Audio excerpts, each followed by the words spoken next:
Regard 120 இருக்கு. தோனி வராரு இவ்வளவு கத்துறாங்க. அண்ணுவே இவ்வளவு தோத்துட்டு இருக்கோம். தோனி வரான்னு இப்படி கத்துறாங்களே ஒரு இது இல்ல. சரி, தோனி வராரு. அவருக்கு முன்னாடி எதுக்கு வந்து அஸ்வின் ஜடேஜா எல்லாரும் விடுறாரு? அவர் ஒரு 10 ஓவர்ல வந்து ஒரு சீனியர் பிளேயரா வந்து அடிச்சு கொடுக்கலாம்ல. அதெல்லாம் பண்ணலையா அவரு? அது பண்ணாம வந்து எல்லாரையும் விட்டுட்டு கடைசியில 4 ஓவர்ல ஆடுறதுனா அவரு அப்ப என்ன பண்ணலாம்? இம்பாக்ட் சப்ல அவர் உட்காந்துக்கலாமே 10 ரனுக்கு போல. ஃபீல்டிங்னு இல்ல, டீம் செலக்ஷனே தப்பா இருக்குல்ல.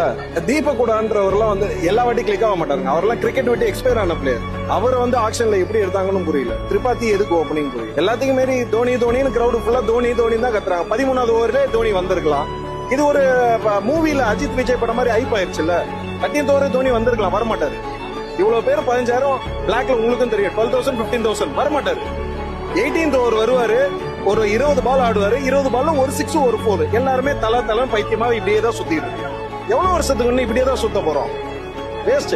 இந்த வருஷத்தோட ரிட்டையர் ஆகி போனா நல்லது. சீரியஸ்லி இதுக்கு மேல இந்த கிரேஸ் இருக்காது. எவ்வளவு நாள் தான் முட்டாளா